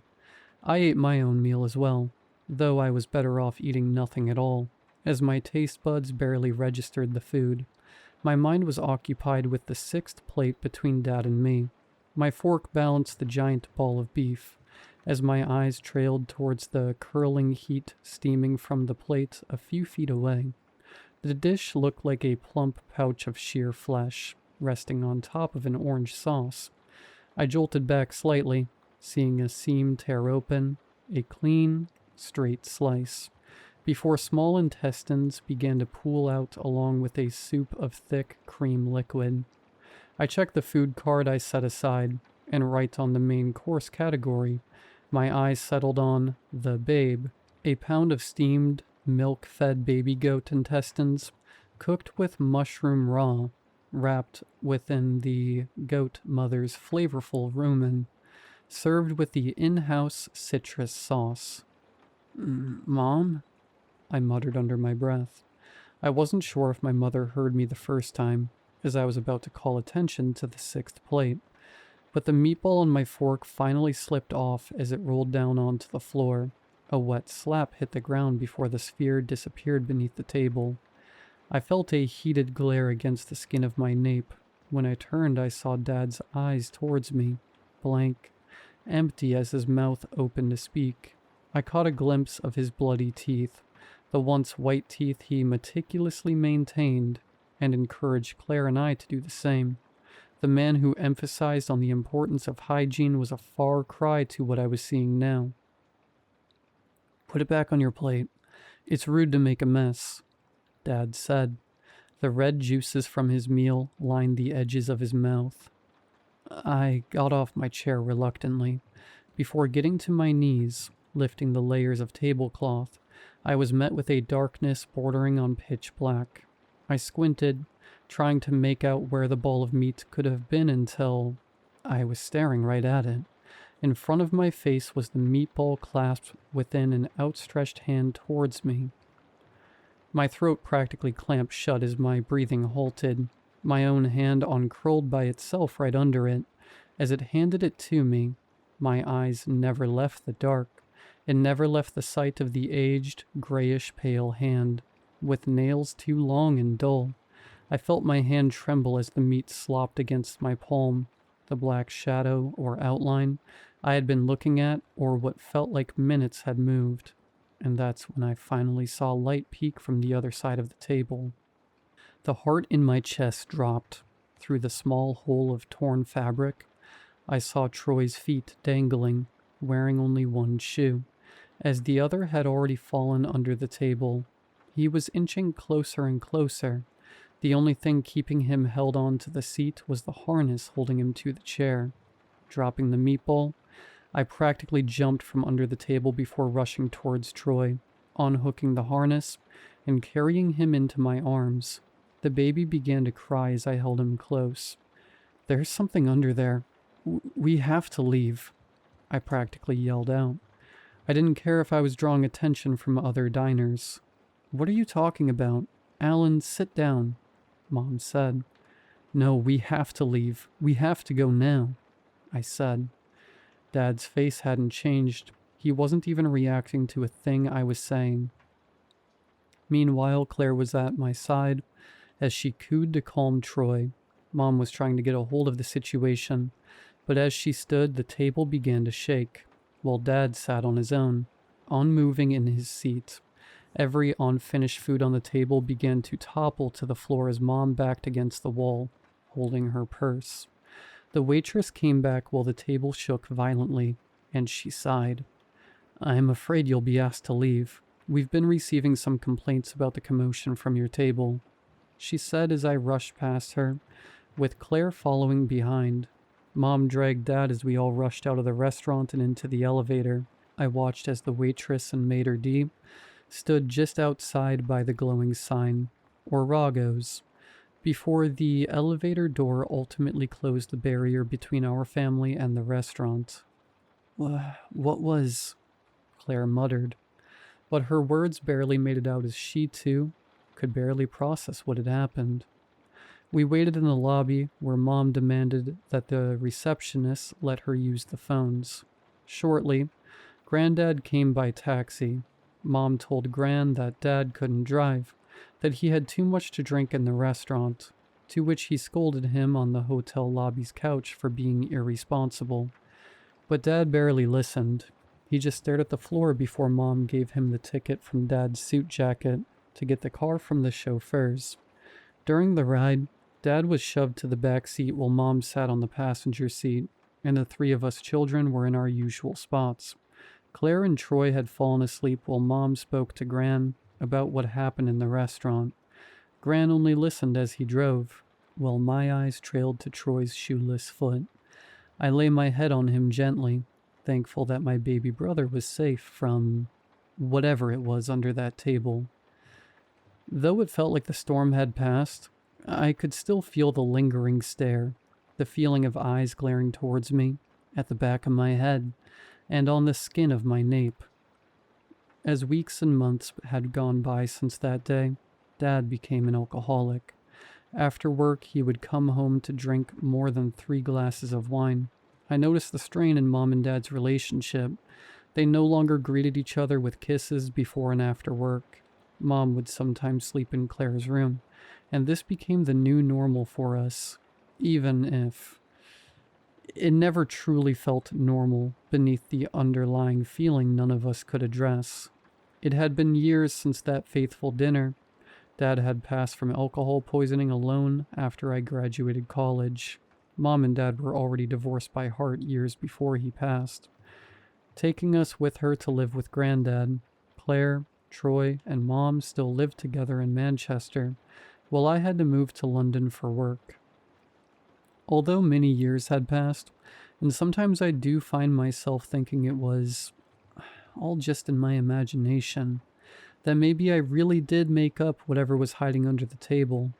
But whether it was real or not, I still found myself checking and peeking beneath other tables from time to time, with a lingering thought that perhaps the vacant seats we ignore were already taken to begin with.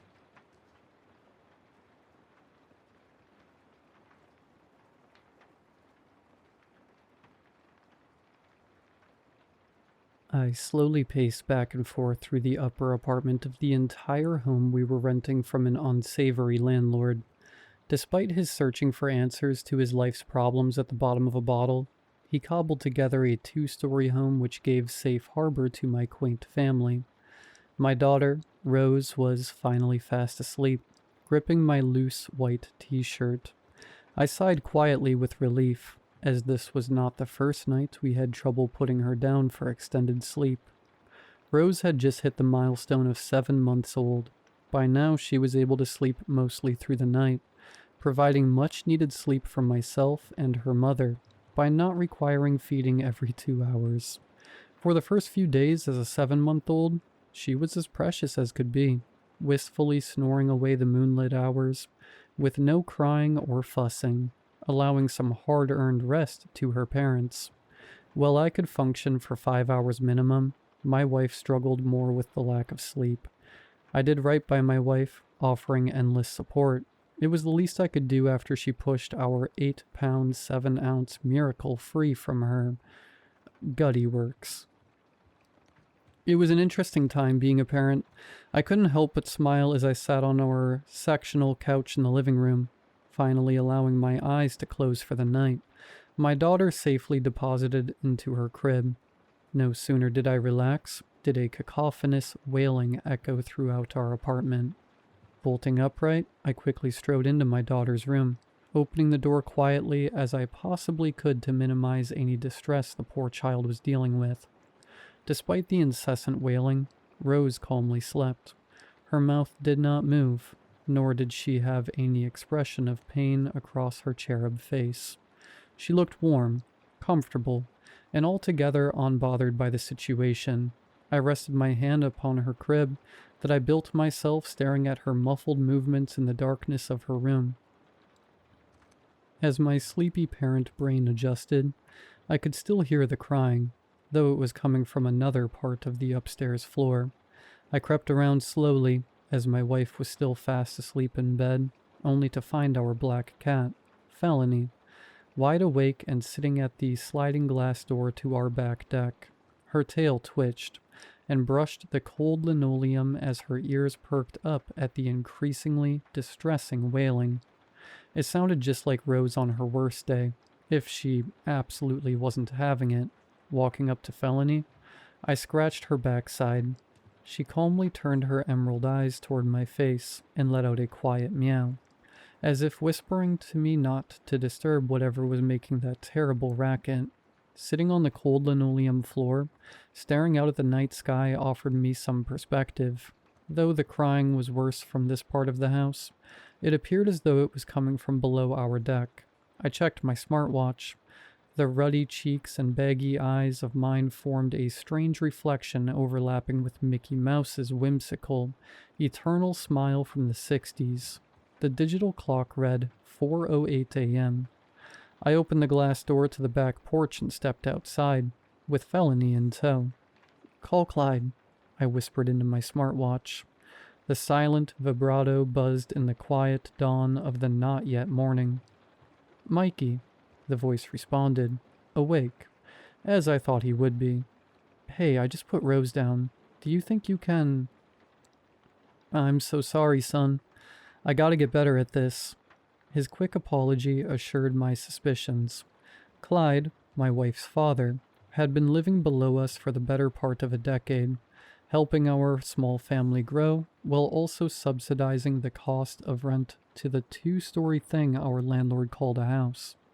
The old-timer was good for money and loved Rose, as she was the first legitimate grandchild he was ever able to hold in his arms. Clyde had a proclivity for all kinds of action and horror movies, habitually watching them at a volume wholly reserved for AC/DC concerts. Aside from that one quirk, he was a stellar father-in-law and did right by us. "Thanks, man. I'll get you a coffee tomorrow." "Appreciate it, kiddo. Welcome to raising children." "How am I doing so far?" I asked, knowing he'd be straight with me. "Better than most. I'll let you get some rest." With that, he disconnected the call. I sighed and went back into the house. The caterwauling had stopped, and Felony was uninterested in the sliding glass door. Her attention was now fixated on the rustling of the shrubs I couldn't be bothered to maintain on a regular basis. A terrible smell emanated from them, likely a skunk, though I had never smelled one so foul. I gave Felony some treats, partly as a reward for helping me solve the mystery of the wailing baby, and partly to lure her back in from the impending skunk attack. I then shut the door, got comfortable on our sectional couch, and fell fast asleep. 4 hours later, with coffee in hand, I knocked on the lower door to our house. Clyde groggily opened the door and scratched the 2 caterpillars on his face he called eyebrows. "Here." He swiped at his mug, but I pulled back, letting him suffer for a moment. "I don't want to be a bother, but the headphones we gave you last Christmas, how come you don't use those?" I then handed him his coffee, which he graciously accepted.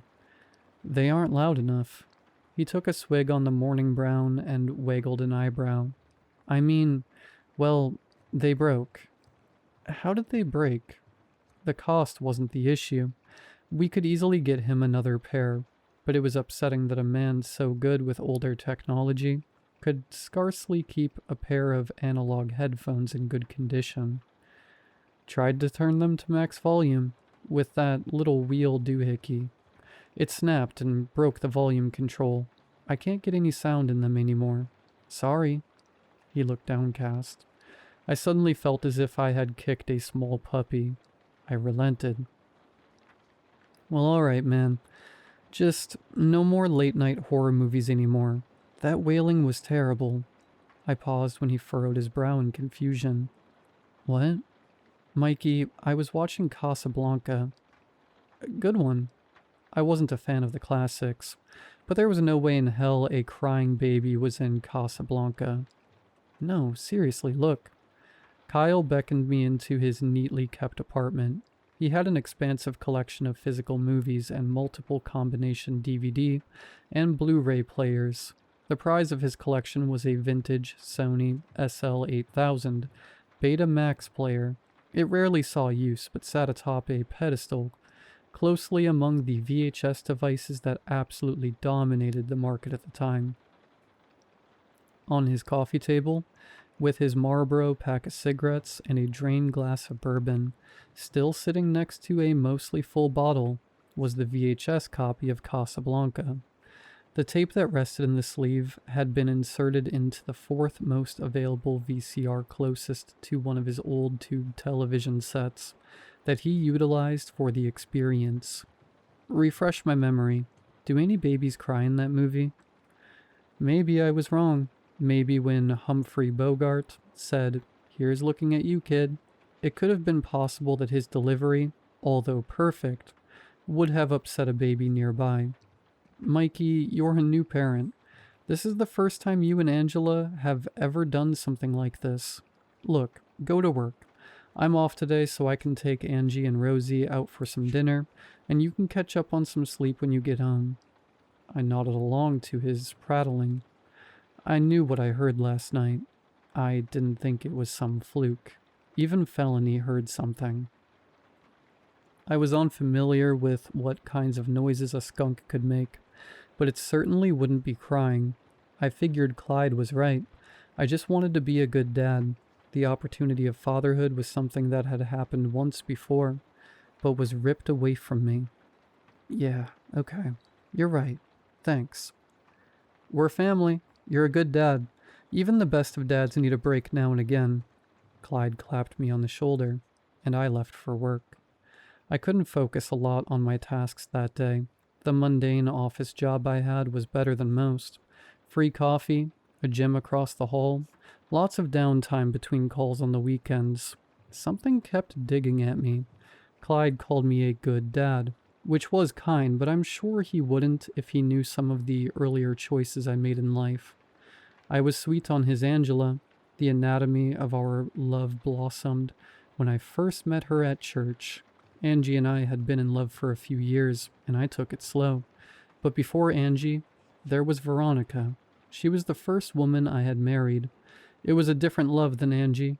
Angie was safe, and she had a good work ethic. She wasn't about taking risks, nor was she unpleasant to be around. She had a beautiful smile and was traditional in all aspects of homekeeping. I had to fight her just to do chores around the house. But Veronica, she was something else entirely. Veronica oozed freedom. She was an untamed, mythical dragon forever soaring among the clouds. This woman could turn any mundane encounter into an adventure. She lived fast and hard, and loved just as equally. When I had proposed to her all those years ago, I was sure she'd laugh in my face, but she surprised me. Okay, lover boy, make me yours. She was the Mary Jane to my Peter Parker. Everything she did was crazy, and I was just happy to be along for the ride. She was full of beautiful life and vim until she got pregnant. Veronica changed completely. Around her friends, she was still this legend among legends, but she slowly turned insular. No longer did she feel like going out, or doing the fun things we did. She wasn't about drinking, or drugs, or partying that way, but you can be sure she would be the first at the front of the concert venue, dancing like crazy to whatever songs were on the playlist. At 20 weeks, when we found out it was going to be a girl, Veronica snapped. She practically shoved her denim skirt back down and pushed the ultrasound tech to the ground. I hastily apologized while I chased after my then pregnant wife. She got in the driver's seat of our Mustang and glared daggers at me as I got in. I can't do girls, Mikey. Nuh-uh. No way. She was upset, and now had been venting, driving erratically across the back roads that wove through the dense forest, which would take us back home. Her eyes were tear-stained, and she would constantly take her hand off the wheel to rub away the rogue tears with the heel of her palm. Though I hated it, she still smoked small puffs of cigarettes, but when she was livid, the long drag of nicotine was the only master that could tame her foul temper. Veronica would only let go of the wheel once, to fetch a Belmont from within her purse, annihilating the dart much like Dracula wished he could. Why not? I thought you'd be thrilled. You'd make the coolest mom I'd ever know. The compliment was lost on her. I held on to the whoa handle in the passenger seat, regretting not pulling her out of the driver's seat before we began this cursed voyage. No way. My mom was a see you next Tuesday. She treated me like crap, like I was nothing. Tears streamed down her face. That doesn't mean you'd treat our little girl like that. It's a blessing, babe. How good will it feel to be an even better mother than your mom? I never would get anything further from Veronica, as it was destined a tree would fall in our path. As her one hand was free wiping away her tears, she overcompensated with the other, lurching the car over the cliff down into the forest below. I don't remember much of what happened during the rolling of our car, but I remember being thrown quite a distance. Checking myself, I found wounds, but I could still stand, though my locomotion was poor. Feeling around the vital areas, I only found blood when touching the back of my head. When I broke from the delirium, what I saw would be etched into my memory forever. Veronica was dead. Her neck snapped and bent at an odd angle. Her eyes and mouth were permanently in a surprised expression, as the vertebrae of her spine stuck out from her neck, without breaking skin. There seemed to be an internal pooling of blood from the odd angle of her neck. The bulging nightmare gawped from broken branches at me, a Euclidean tapestry of unending horror. Though it was assuredly broken, looking like a pimple yet to pop, the swelling red liquid rose to the point that it just couldn't penetrate her skin. Something must have detached from the car, as her belly was split wide open. The morbid cesarean performed on her by what was likely car or tree shrapnel was horrific. Her lower intestine was sagged somewhat, and the umbilical cord, complete with what was still my developing daughter, rested just below on the ground. Out from the majesty of her eviscerated womb, our unborn daughter, who was still attached to the mother, quivered in the cold. I stood stock still, shocked at the carnage that lay before me. I could only stare at the underdeveloped infant that was my unnamed daughter as it struggled to survive. Overcome by the accident and bleeding from my head, I didn't know what to do. The poor child, not yet made for this earth, expired, its little lungs unable to suck air or cry. The horrible noise it made as it took its last breaths on this plane of existence were mucus-filled cries, not loud enough to be anything considered human, but they would haunt me to this day. All the time, all I could do was weep. I took the discarded remains of our child and placed it further ahead in the woods, hastily burying it with leaves and twigs. Her glassy eyes looked at me from beyond the veil. I don't know if it was shame on that small face that glared at me, or if it was upset at its circumstance. It was the best I could do at the time. I later lied to the paramedics who arrived on scene upon me calling for assistance, and said I had been out for some time. I made a great effort to hide my tracks leading to our unnamed baby's grave. I didn't want to ever relive the memory of the alien creature of my wife's insides, warbling as it died. The guilt would still bubble over sometimes as I held Rose tight to my chest.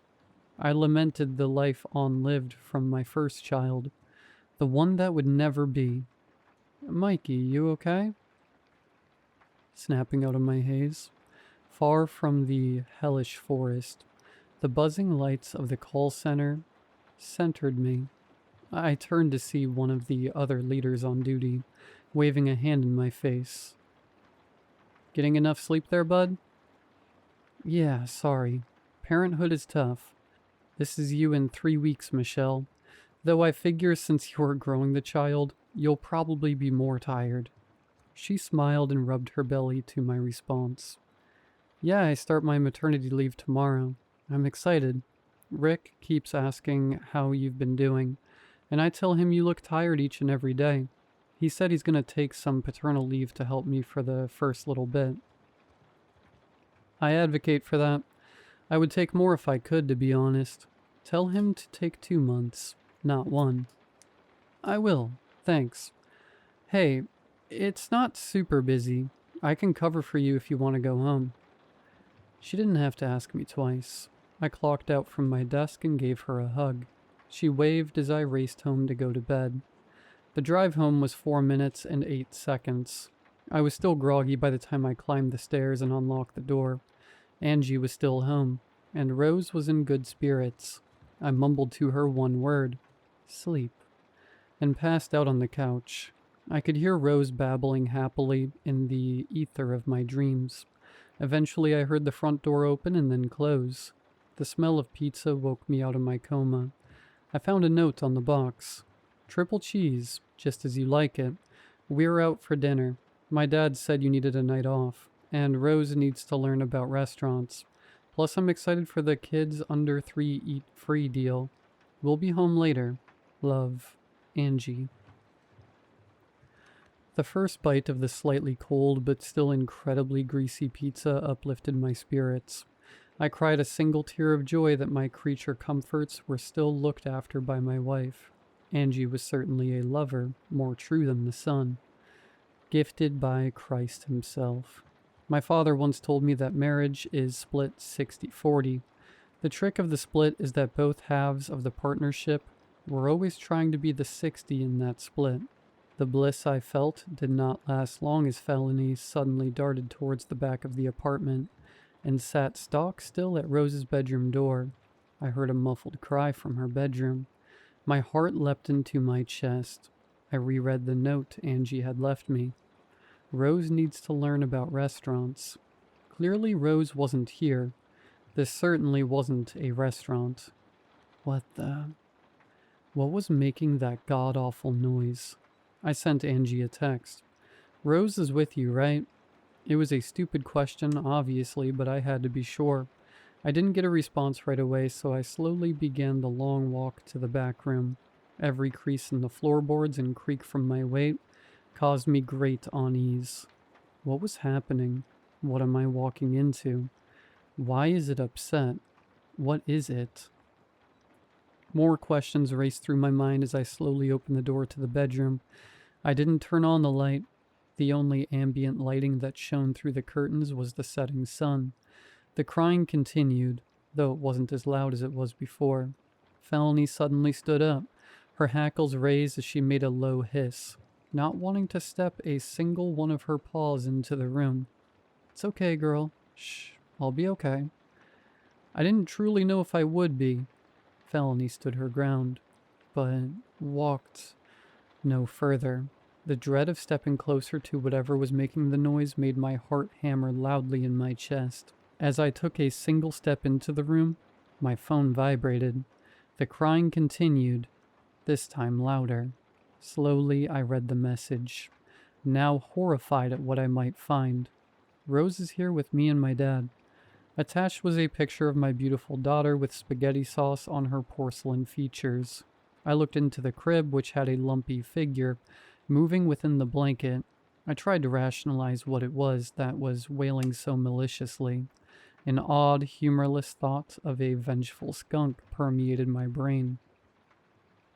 Taking a breath, removing the blanket, I fell back screaming in sheer terror. Veronica's baby, my other daughter, had found its way to me. The umbilical cord clung to the child and its stout features. Its skin, her skin, was mottled and red, though she would have been 20 weeks old at the time. Whatever epidermis that would have been forming gave a sinewy appearance. Was battered by an unkempt forest floor. Dried leaves and mud were spattered on the creature. It had 2 overlarge glassy eyes that had a yellowed appearance in the sclera. She lacked a nose.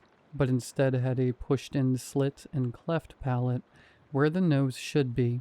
The impossible horror of her mouth had 2 sets of sharpened teeth on the top and bottom, and the mouth opened at a grimace that would be immaterial for a regular baby. The shape of the horror could almost be described as avian. This undulating creature from my personal hell climbed over the edge and lowered itself to the floor. I scrambled back towards the doorway, but hit the corner of the door frame, hurting myself in the process. With every movement it made, a feeble step, or it attempting to stand then falling on unformed legs, with no joints to support it, an ungodly squelching noise came with it. It hoisted itself up on its 2 legs and then fell forward clumsily on its talons. With every failed attempt to stand and walk, it shrieked in agony as it inched ever closer to me. I could see a prehensile tongue flick out, much like a crawling lizard, wafting through the air, trying to determine where I was. The terrible howl continued, Felony raising her own into the fray.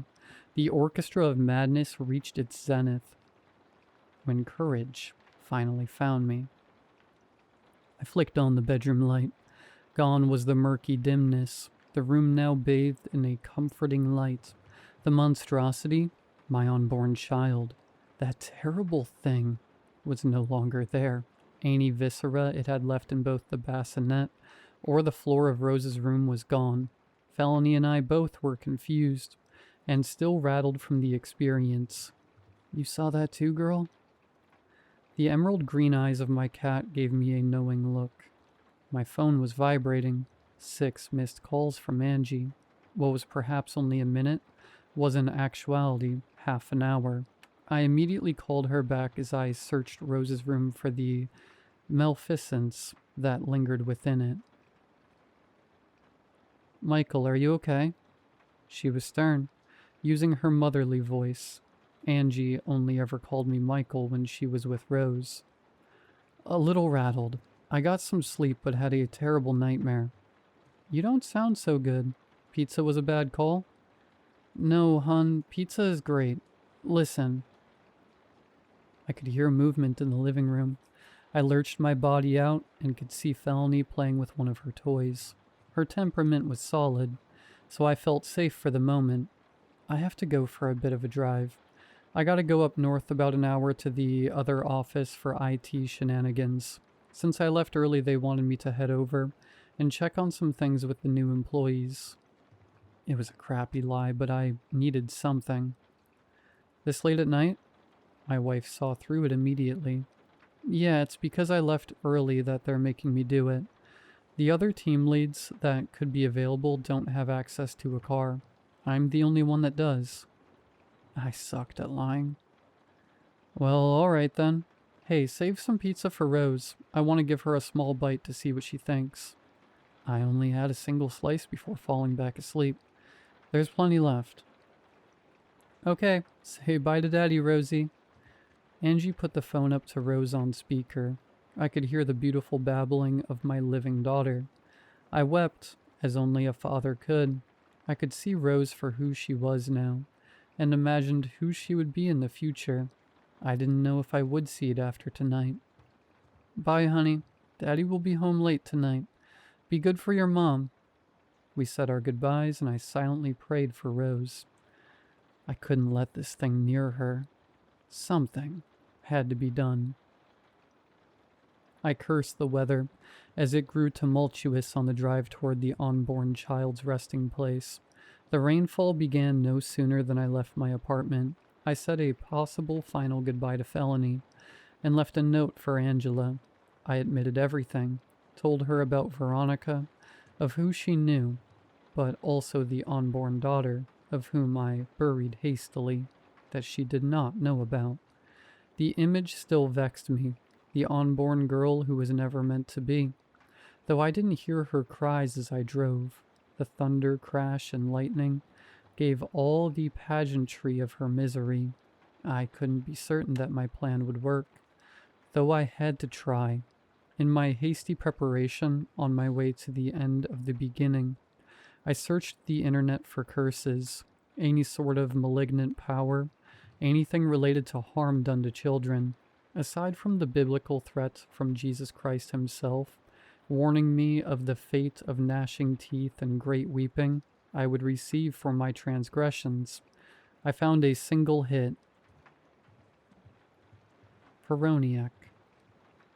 The word was Slavic in origin and belonged to a subset of Scandinavian folklore that related to the mistreatment of unborn children. I didn't know what she was, but she certainly had been mistreated all those years ago.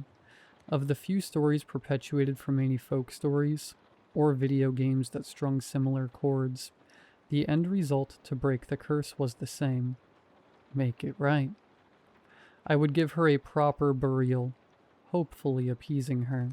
Eventually, I reached the same hairpin turn, which once had a fallen tree, though it was a few years since our crash. I could still see the area of the forest the Mustang had ruined. There was an overgrowth, but nothing I couldn't navigate. I had a flashlight clipped to my high-visibility overcoat, as well as reflective tape to help mark my passageway back to my car.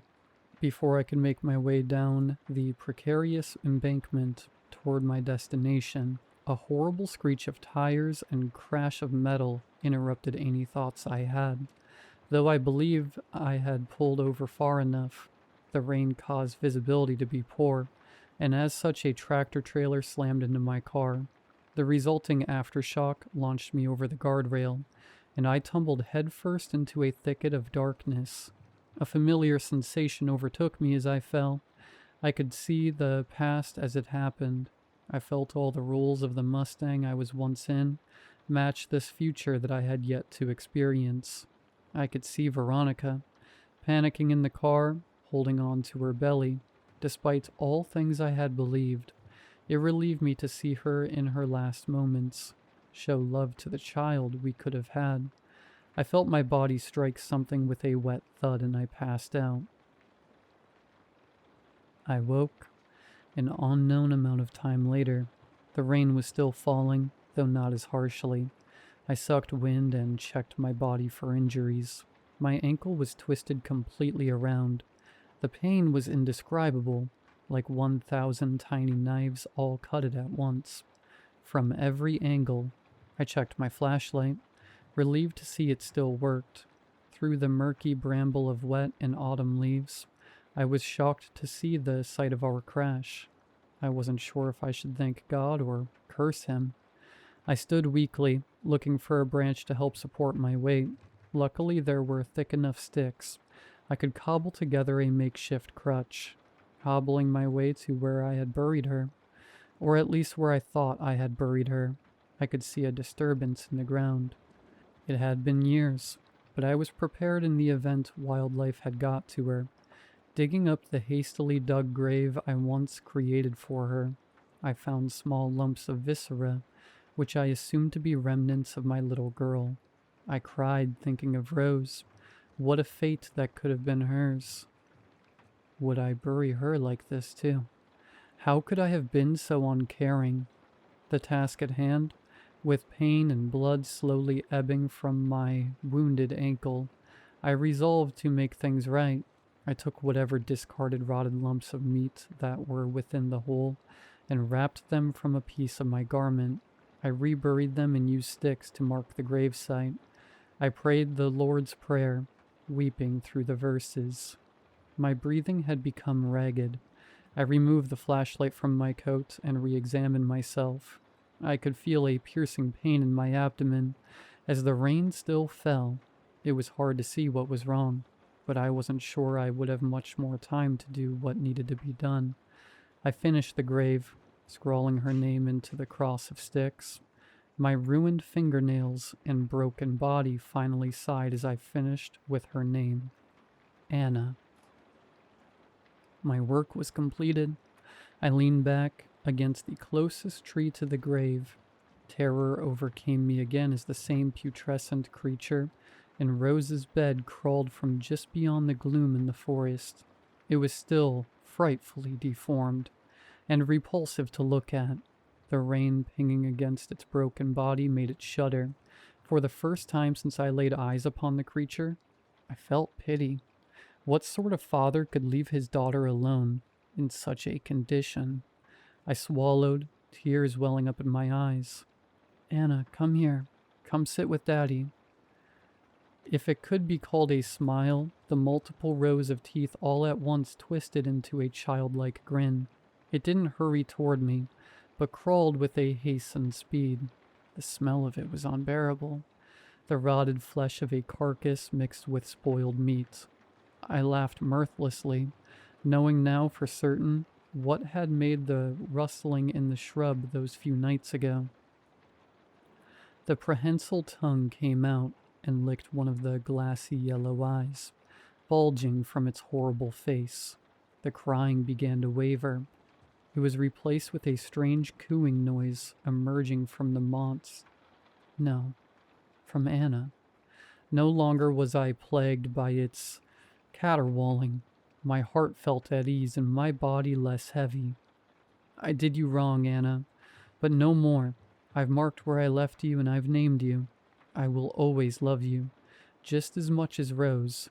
I did this for her, and for you. I wasn't sure if she could understand me, but the unsettling fetal anomaly looked and listened to what I had to say. If it could comprehend me, I hoped that my words reached it. I felt as though I was forgiven. The mottled burden, my unborn daughter Anna, closed its murky eyes and began to snore, near the wound in my abdomen. I'm sorry, was the last thing I said. I stroked her coarse skin atop her head. Soon everything went dark, and I fell away into the embrace of nothingness. They found me a day later, half-starved with severe blood loss. This was due to the letter I left my wife. I don't recall many questions, though I was in no condition to answer any of them. I believe one of the responding EMTs asked me, "Who's Anna?" I just laughed. Couldn't he see? I was later committed, as I felt I was thoroughly unwell. It was mostly my choice, which Angie and Clyde respected. I told them about what I had experienced. They didn't believe me. Not many did. They still visited me regularly, and Angie remarried after a few years. Rose grew into a fine young woman, and she still called me Dad. I told her to be mindful of her mother and listen to her stepfather. Rose would tell me all about her school, her grades, boys she liked. It was a sense of normalcy, though nothing could ever truly be normal again. Her sister was often upset that I never introduced her, but I told her time and time again, Rose wasn't ready yet. Clyde would visit from time to time. He looked at me as though I was a caged animal.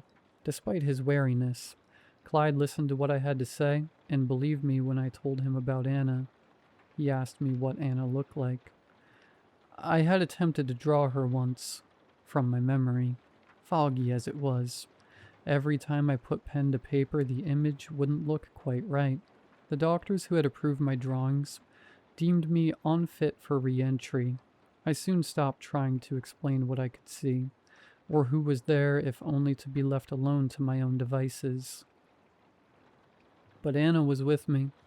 Her many rows of teeth and mottled skin, her beautiful glassy eyes and prehensile tongue, which would affectionately bathe me in kisses whenever I returned to my cot.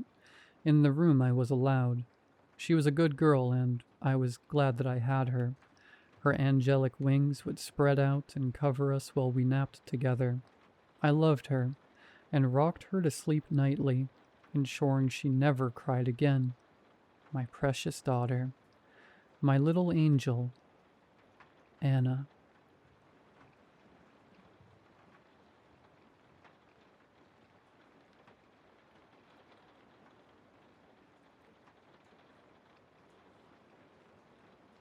I still can't explain what happened that night. This happened when I was around 12 years old, and it's something I've never been able to explain. Even now, I can remember it as clearly as if it happened yesterday. Every now and then, I find myself replaying that night in my head, trying to make sense of it, but I never can. For years, I've been telling myself to write this down, so here it is. My parents owned a restaurant, which meant they worked late most evenings. Because of that, my older brother and I would spend hours outside with the other kids who lived in the neighborhood. We'd play football, hide and seek, ride our bikes, and explore the area until our parents finished work. My brother, I'll call him Tom, always took me everywhere with him, so although I was younger, I spent most of my time with his friends. One thing about our neighborhood was that you could always tell when someone was home. At night, the lights would shine through the blinds, and you'd often see the flicker of a television. It was just one of those places where everyone knew everyone. That becomes important later. One of Tom's friends, I'll call him Richard, was fascinated with spiritism. At least, that's what he called it. He was always talking about strange games like the compass game and other rituals that kids somehow got into. He claimed that if you followed the rules correctly, you could communicate with spirits or even see deceased relatives.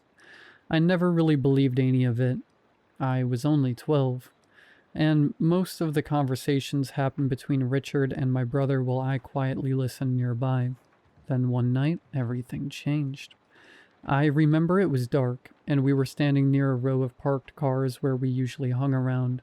Richard looked completely different from his normal self. He was crying. I'd never seen him cry before. My brother walked over to him and asked, "What's wrong?" Richard looked terrified. "This is driving me crazy," he said. "I'm really scared.